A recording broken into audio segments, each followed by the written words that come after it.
Hello, everybody. The assessment policy is the work of primarily the work of the sub-TWG on classroom assessment, but it is also the work of the bureaus of secondary education, elementary education. It's also the work of the national TWG. It's also the work of, to a large extent, Brother Armin, because at every stage of the revision, we would consult him and ask him if this was acceptable. Um, we are proud to show you that the DepEd Order number 8 of 2015, Policy Guidelines on Classroom Assessment for the K-12 Basic Education Program, will be released today. We are excited because what we have done is we have collated all the feedback from the various stakeholders of the assessment policy, from central office to regional office to division office, and of course, some schools. No? We couldn't, of course, consult all schools, but some schools, so that we could pull together their feedback on the assessment system. Another consideration is that the assessment system has to make sense also for alternative learning system, and that the connections are imaginable. At the moment, the articulation of the assessment system for ALS isn't there yet. However, it was very important that while we were crafting the policy guidelines for classroom assessment, that we could immediately see how we could translate this in alternative ways. So let me begin with the theoretical basis. Just like the K-12 basic education program, we are drawing from constructivist theory. And the main thing that we are trying to do is to ensure that during the assessment process, appropriate assessment is used to ensure learner success to move from guided practice to independent display of knowledge, understanding, and skills. So we actually start from learners where learners are. And in so doing, we also recognize the value of explicit instruction so that we know what sort of instruction is required at the beginning of a lesson, during the lesson for guided practice, and of course, after the lesson for independent practice. We also want to make sure and enable learners to transfer knowledge, understanding, and skills successfully into future contexts. The other thing that we draw from the zone of proximal development idea of Vygotsky is that we need assessment to facilitate the development of higher order thinking skills and 21st century skills as articulated in the basic education program. On the next slide, we also emphasize that the assessment system of the K-12 recognizes the diversity of learners inside the classroom. We need to remember that we cannot craft an assessment system that is applicable only to one community. We need to recognize that in cities, mountains, rural areas, fishing villages, there are mixes of cultures, religions, languages, and of course, people. And therefore, that leads us to number two, that we need to assess in various ways and in multiple ways so that we can tap onto the learner's potentials and abilities so that in the assessment process, learners are co-participants. In the constructivist theory, it's very important to emphasize that the teachers and the learners participate in a joint assessment process. And what we are trying to do here is we're trying to make instruction, or rather, make assessment inform instruction. And it should be always in unity. What is a classroom assessment? Let's go to the bits of it already. The third thing about classroom assessment is that we're going to use it to track learner progress in relation to the learner or learning competencies and curriculum standards that are articulated in our curriculum. So the most important idea here is that the assessment system dovetails with the curriculum. The fourth thing is that it provides us a basis for profiling students vis-a-vis these competencies. In other words, what we are able to do, we've been able to articulate the learning competencies in a good sequence in our curriculum guides.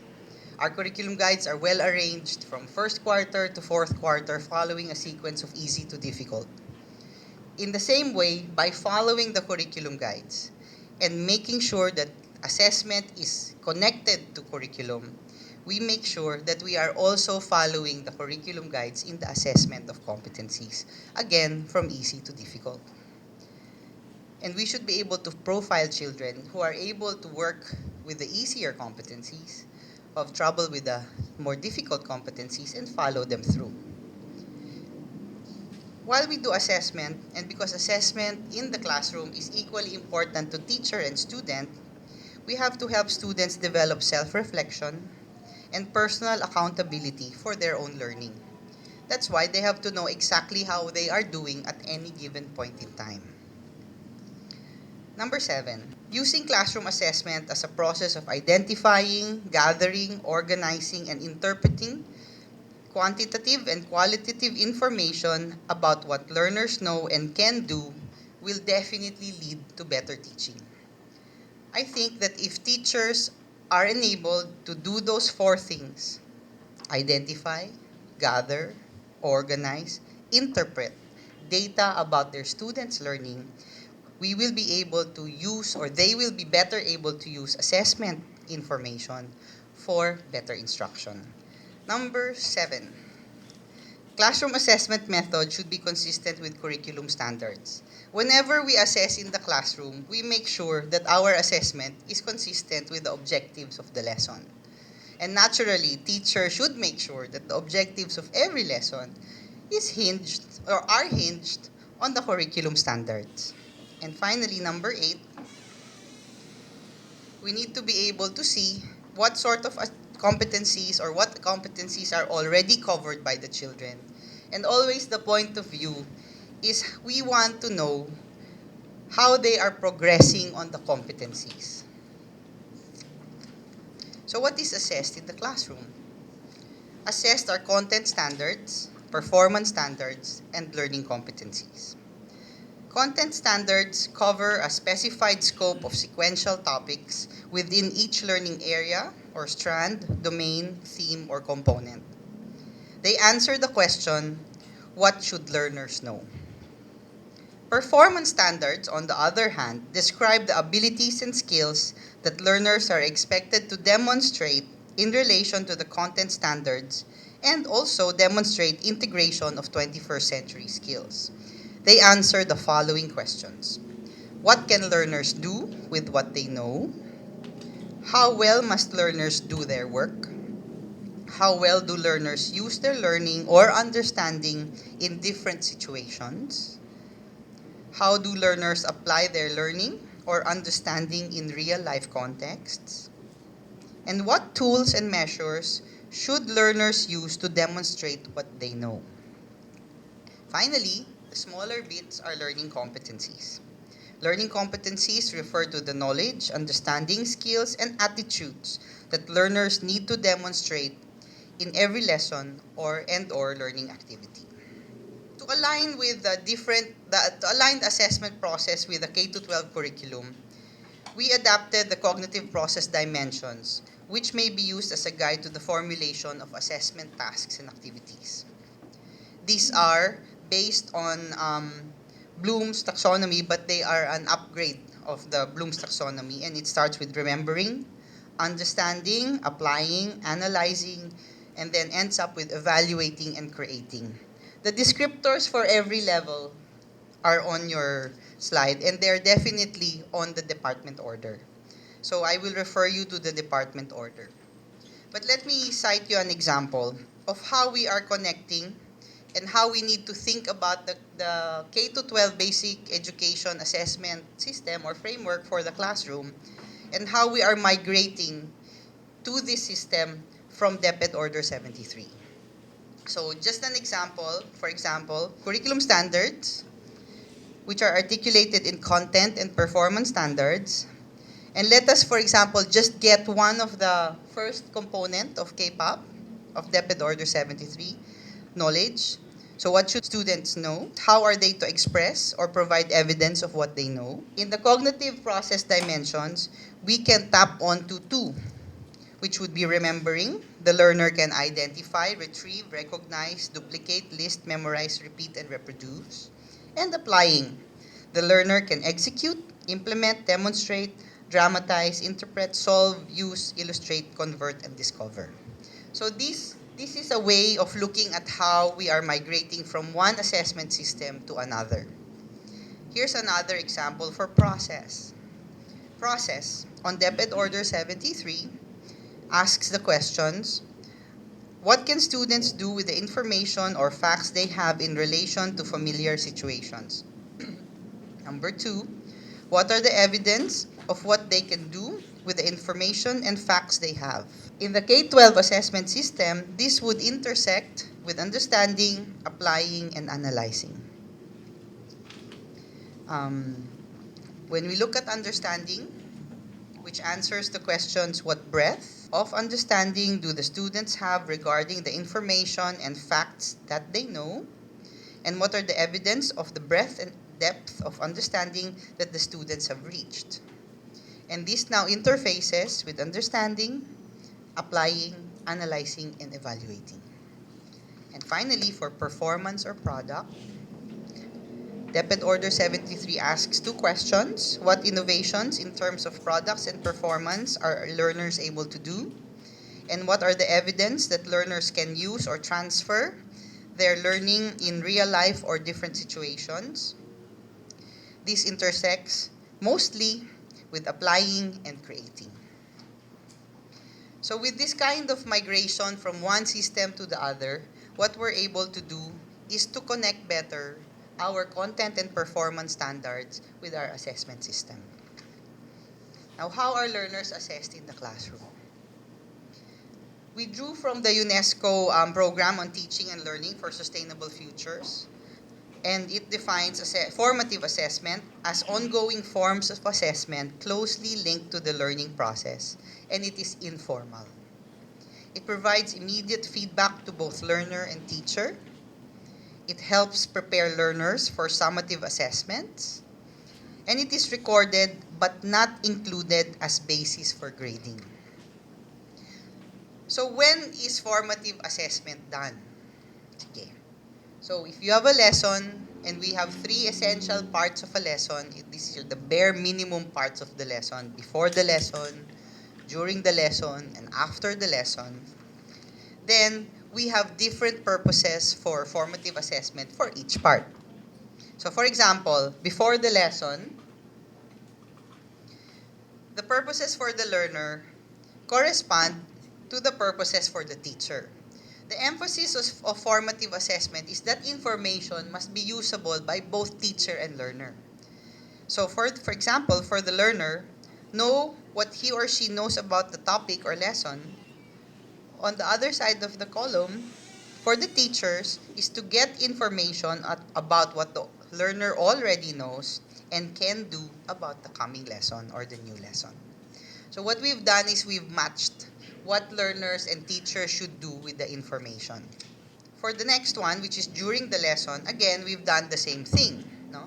Based on the feedback from so many people on this department order on classroom assessment, we've been able to do this by trying to see what happens during a lesson and trying to help teachers clarify in their minds what they should be doing while they are teaching. So for example, while they are teaching, let's say it's a group activity, then the teacher should be able to provide immediate feedback to the learners.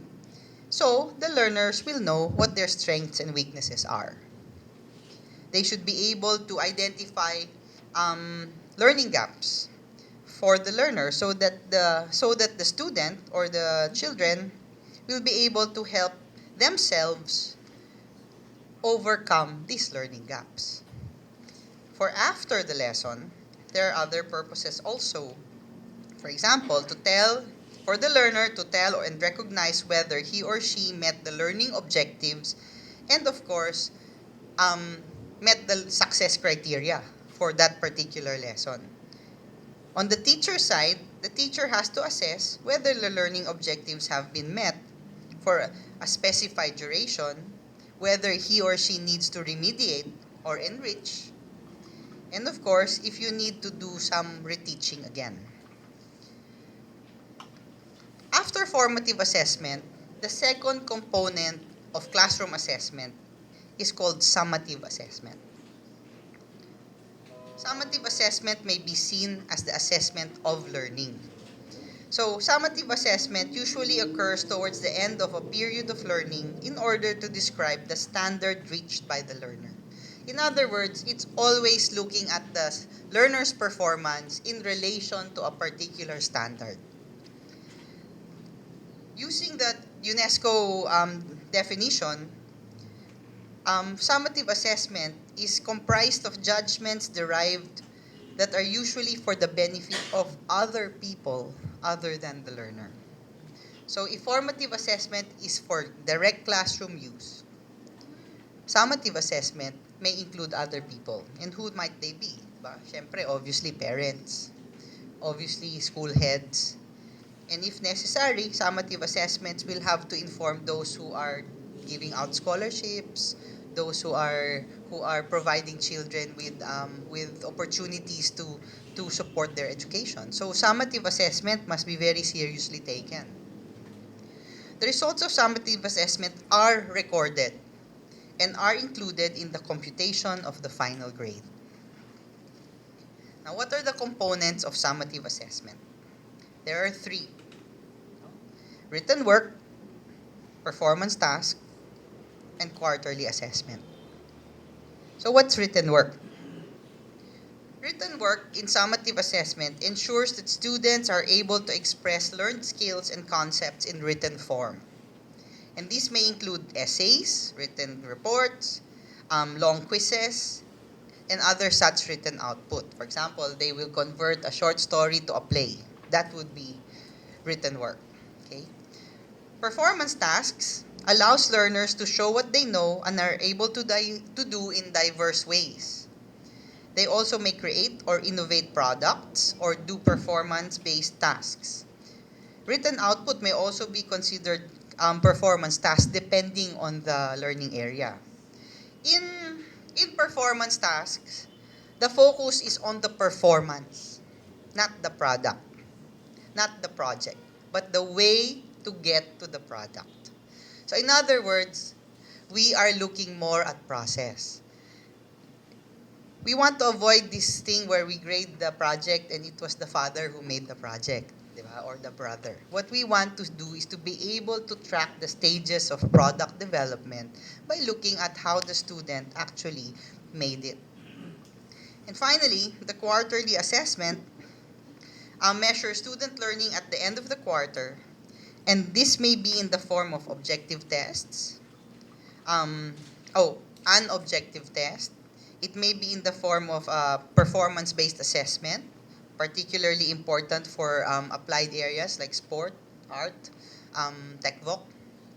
But it can also be, and I think this is a good thing, a combination of the two.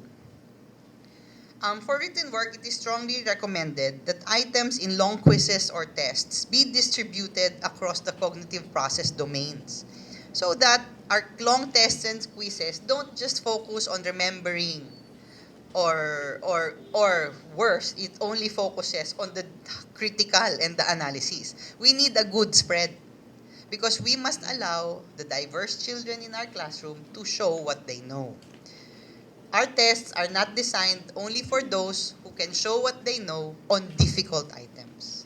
Our tests should allow all learners to show what they know and what they can do. Appendix A of DepEd Order 8 was developed by a large group of people, and it has a list of examples of summative assessment tools per learning area. Formative assessment and summative assessment can be done individually or collaboratively. For example, in formative assessment, individual assessment will demonstrate what the learner has learned or mastered by showing it as an individual. Or they can do it collaboratively. One way is by peer assessment, when group mates rate each other, for example, or group mates give feedback on how well he or she performed or contributed to a group output. Or collaborative assessment might also be a classroom project or a poster made by the class. And of course, the assessment would be done for the entire group. the importance of collaborative assessment cannot be downplayed. It's very important to allow children to work together because collaborative work is an essential feature of 21st century thinking. Summative assessment at an individual level, obviously, unit tests and quarterly assessments are done individually. And for group activities such as putting out a play or mounting an exhibit or doing a performance exhibit, these things are collaboratively done. And therefore, there must be very clear instructions to students what they are expected to do first, and second, very clear indicators to students on how they will be assessed on what they are expected to do. So let's go to the grading system. For kindergarten, the grading of kindergarten is very qualitative, right? We're not using numerical grades in kindergarten. We use a lot of checklists, anecdotal records, portfolios, compilations of children's work. And these are now shown to parents, and parents see what their children are able to do over time. I think the trick here is to remember that in showing what kindergarteners can do, we must need to show it as time progresses. You cannot show it at one point in time because these little children, they learn very fast and develop very fast, and we need to record them.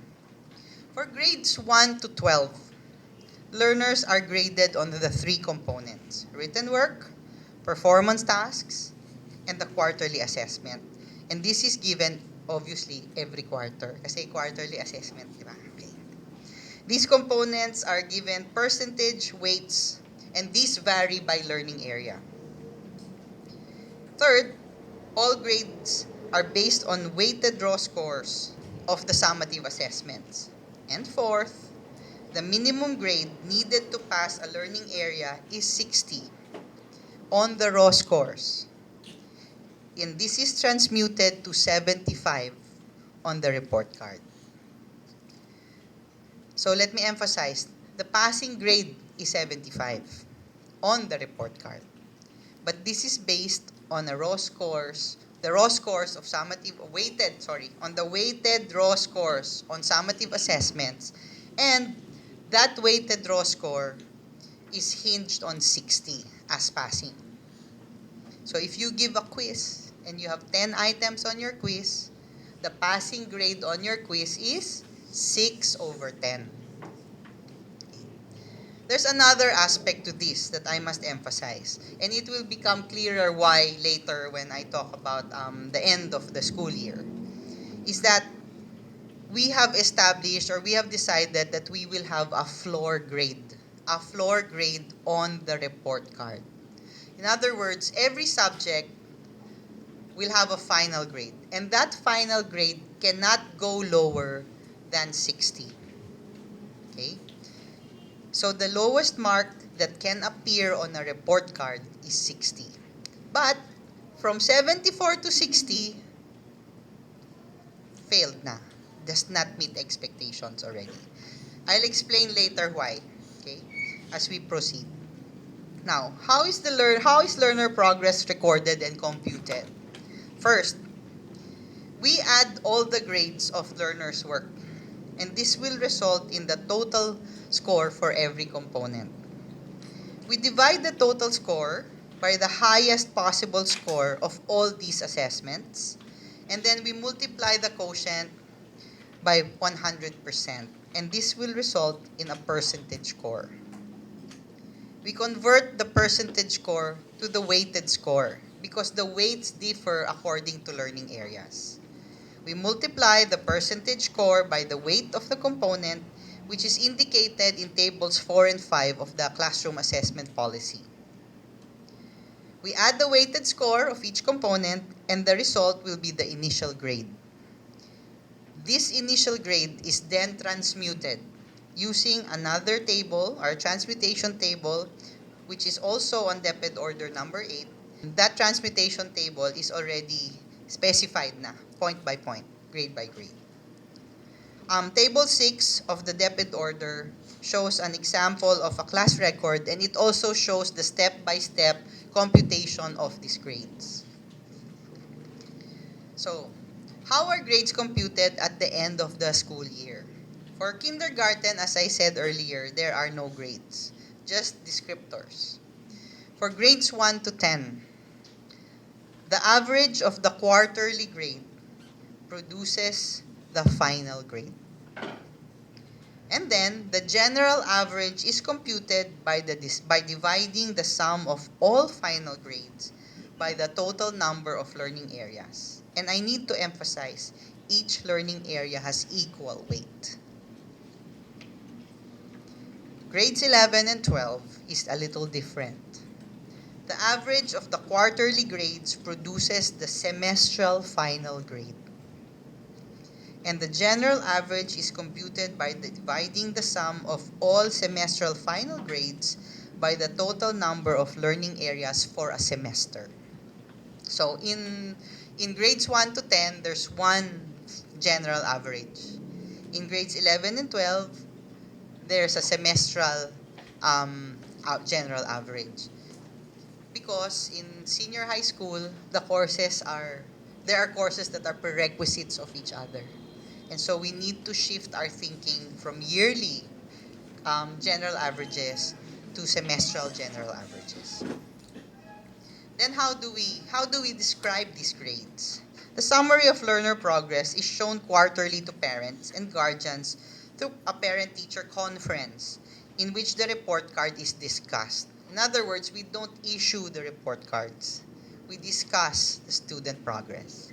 And we are following, well, it's very similar descriptors.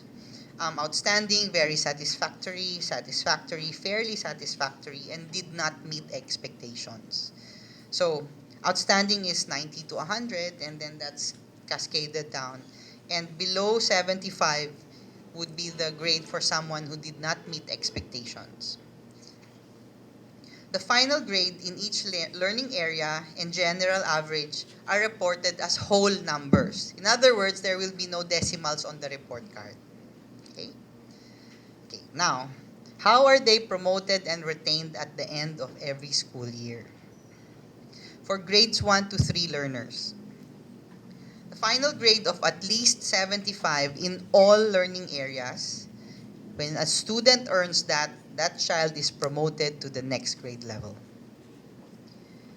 If a child, for example, did not meet expectations in not more than 2 learning areas, this child must pass remedial classes for learning areas with a failing mark so that he or she will be promoted to the next grade level. Otherwise, the learner is retained in the same grade level. If a student did not meet expectations in 3 or more learning areas, then the student is retained in the same grade level. For grades 4 to 10, if a final grade of at least 75 is earned in all learning areas, the student is promoted to the next level. If the student did not meet expectations in not more than 2 learning areas, we do the same thing. The student attends remedial classes for the learning areas with a failing mark, and that student must pass these remedial classes to be promoted to the next grade level. Otherwise, the student is retained. If a student did not meet expectations in 3 or more learning areas, then the student is again retained in the grade level. To earn the elementary certificate and to be promoted to junior high school, the student must pass all learning areas in the elementary. To earn the junior high school certificate and to be promoted to senior high school, the student must pass all learning areas in junior high school. In other words, you do not carry back subjects to senior high. And you do not carry back subjects from elementary to junior high. It's nice to finish things, wrap things up before you move on to the next level. Okay? The remedial classes are very important. And in the DepEd order, there is strong emphasis that if at a certain quarter, any given quarter, by the 5th week of that quarter, the student is already showing signs of having difficulty on the formative and summative assessments, the teacher must already call for the parents for a parent-teacher discussion on student performance to try and figure out what's going on there, why is the child having difficulty, and most important of all, how the child will be supported by both the home and the school. If we do this in our classrooms, we should avoid having a lot of children not meeting expectations at the end of the school year. So it's very important that we are vigilant and preventing failure rather than waiting for failure to happen. But when it does happen, it happens. DepEd has to DepEd has to act accordingly. So if a student really does not pass those remedial classes in more than 2 subject areas, then the child will have to be retained in grades 4 to 10. For grades 11 and 12, again, it is a little different. Okay? Still the same on the passing grade. Final grade of at least 75 in all learning areas in a semester is earned. The student can proceed to the next semester. If a learner did not meet expectations in a prerequisite subject in a learning area, that student must pass remedial class for failed competencies in that subject before being allowed to enroll in the higher subject in that learning area. For example, in STEM, there's pre-calculus and then basic calculus. If a student is not able to meet expectations in some of the competencies in pre-calculus, that student will have to make up for it. And when we say make up, that means summative assessments during that make-up period. And if and when that student passes those failed competencies, we let that student carry on to the next semester towards basic calculus. The same is true for TechVoc, because these TechVoc courses are sequenced, diba? Automotive 1, Automotive 2, and so on and so forth. And therefore, you cannot go to Automotive 3 if you haven't passed Automotive 1. The third qualification, if a learner did not meet expectations in any subject or learning area at the end of the semester, we do the same thing. The student must pass remedial classes in failed competencies in the subjects or learning areas to be allowed to enroll in the next semester. Otherwise, the learners must retake the subjects failed. And syempre, to be able to pass senior high school and earn the senior high school certificate, we must pass, or learners must pass, all subjects or learning areas in senior high school. Again, it's very important to emphasize that immediate remedial classes in senior high school is critical so that they don't fail and so they don't get delayed by a semester. It's very important that we immediately do the assessments in the classroom so we prevent these failures from happening. But what if indeed a student did not meet expectations at the end of a period? How are they rated in remedial class? And I think this is one of the things that is most important in our new classroom assessment policy. Is we actually articulate how do we deal with those who get marks lower than expectations. So first, summative assessments are also given during remedial class. These are computed, weighted, transmuted in the same way as the quarterly grade. The equivalent of the final grade for the remedial class is called the remedial class mark. The final grade at the end of the school year and the remedial class mark are averaged. And this is why you see it is important to have a floor grade in our final grade. And if the recomputed final grade is 75 or better for grades 1 to 10, the student is promoted to the next grade level. For grades 11 and 12, where there are prerequisites, the student is allowed to enroll in the higher level learning area. Number 5, if the recomputed final grade is still below 75, in other words, the final grade in the card is already 74, And then after remediation, and then the recomputation of the grade, it's still 74. Then, for grades 1 to 10, the student is retained in the grade level. For grades 11 and 12, the student needs to retake that subject. And for grades 11 and 12, where there are prerequisites, the student will not be allowed to enroll in the higher learning area subject. Now, our recomputed final grade must be issued in a certificate. And this must be signed, that the teacher of that remedial class issues that certificate of recomputed final grade. And then this is noted by the principal and forwarded to the division office. It is attached to Form 137 and School Form number 5. And in our DepEd order, number 8, there is a sample certificate of recomputed final grades. Now, so let's look at an example. Okay? How are learners promoted and retained at the end of the school year? This is a scenario for STEM. So in the subjects, core, and applied and specialized track subjects, there's a failure on pre-calculus and the student got a 74. The learner will have to take remedial classes or sessions for specific competencies that were failed. Okay? And if the student still fails, then that student will have to retake pre-calculus as a back subject. The learner, however, we must support the student with career counseling. No? And guidance teachers and career advocates will have to talk to this student already so that the student can clarify what is going on in his career choice and if this career choice is actually a good choice. The learner should be, the other thing is that when the learner takes a back subject, the learner becomes delayed because you cannot proceed to the next higher level.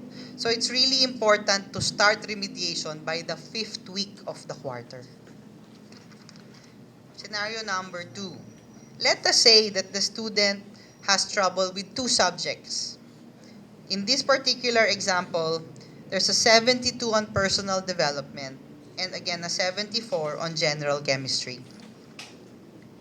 Then after remedial classes or sessions, the first learner gets the following grades.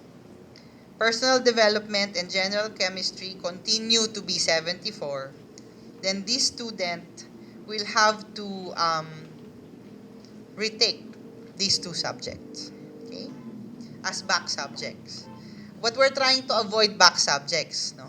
But we don't want to keep them naman. We don't want to retain them because it's difficult for senior high school to retain them in the semester, right? Because we are still functioning on an annual basis. So they will just have to take these subjects next sem. But for example, learner B already passes general chem, then that student goes to chem 2. But that student now continues to have difficulty with personal development. Then that student will have to re-enroll in personal development.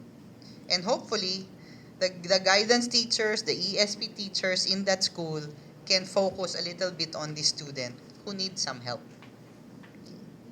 Now, that's the part of our assessment system that is focusing on cognitive development in relation to learning standards or curriculum standards and our competencies. There's another half, actually, it's another half of our assessment system for the classroom. And these are our core values. How are core values of the Filipino child reflected in the report card? DepEd Order 8 draws from the vision, mission, and core values of the Department of Education. Now, let me just focus on the 4 core values: makadiyos, makakalikasan, makatao, at makabansa. By balancing our viewpoint on competency development and content knowledge development, and looking at our core values as Filipinos, as learners in the Philippines, we need to be able to operationalize how we actually rate based on good observations the demonstration of these core values. We will choose one of the core values as an example, and this is shown in the next slide. Um, we are looking at the core value of Makatao. And what we've done is we've looked at that core value. We've collected various versions of a DepEd report card that have been used over the last few 2 decades. Yes. And then we collected these behavior statements. We collected the behavior statements and separated these behavior statements from indicators. Because the indicators are smaller behavior statements in relation to the bigger behavior statements. And some of these behavior statements and indicators were categorized in different ways. For example, some of them were under conduct, good manners and right conduct, deportment, character traits. For our present DepEd order number 8, we're just calling them behavior statements and then indicators. For example, in Makatao, the core values Makatao, the big behavior statement is sensitive to individual, social, and cultural differences. And we have suggestions of indicators. For example, shows respect for all, waits for one's turn, takes good care of borrowed things, views mistakes as learning opportunities, upholds and respects the dignity and equality of all, including those with special needs, volunteers to assist others in times of need, recognizes and respects people from different economic, social, and cultural backgrounds. The second big behavior statement is this demonstrates contributions towards solidarity. And in this one, we have smaller behavior indicators such as cooperates during activities, recognizes and accepts the contribution of others towards a goal, considers diverse views, communicates respectfully, accepts defeat and celebrates others' successes, enables others to succeed, and speaks out against and prevents bullying. So if these behavior statements are the ones that are reflected on the report card, the indicators are what schools must use. Um, what we have specified in our DepEd order is that non-DepEd schools may modify or adopt these guidelines as appropriate to their school's philosophy, vision, mission, and core values. Because there's a diverse articulation of these across non-DepEd schools. Fourth, we've also given some flexibility. Schools may craft additional indicators for behavior statements. And I think that this is important because behavior statements and indicators, rather, will vary according to age.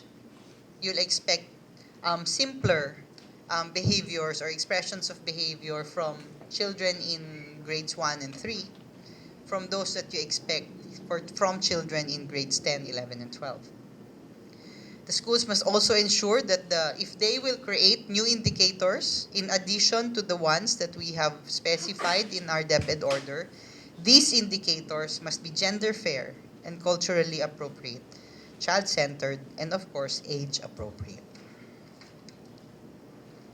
We will use a non-numerical rating. The last thing we do is to grade these things, right? We will use a non-numerical rating, and it's a simple rating about how frequently do you observe it, right? And therefore, it's important for the class advisor and other teachers in the grade level, to agree. 1, how are they going to observe? And 2, how frequently they are going to observe. And 3, how are they going to record these observations?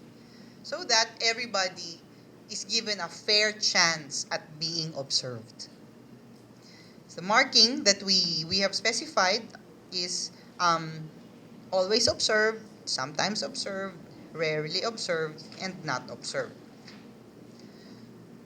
We also have specified in DepEd Order number 8 that when a child seems to have difficulty displaying the behaviors on our indicators, then there has to be a meeting together with the parents on possible reasons why the student is not expressing him or herself or showing this behavior in relation to the core values. Finally, how is attendance reported? Okay. A learner's attendance shall be recorded by the teachers every day. And then the attendance is reflected monthly in the report card at the end of every quarter. So we have our typical number of school days, and then the number of days present by the child, and then the number of days when the child was not in school. Now, if a student incurs absences of more than 20% of the prescribed number of class or laboratory periods during the school year or semester, this will result in a failing grade. However, school heads may issue exemptions should the learner have reasons that are valid, and these valid reasons are recognized by the school. When absences cannot be avoided, the school must give the learner alternative methods and materials that will correspond to the topics and competencies that were or will be missed.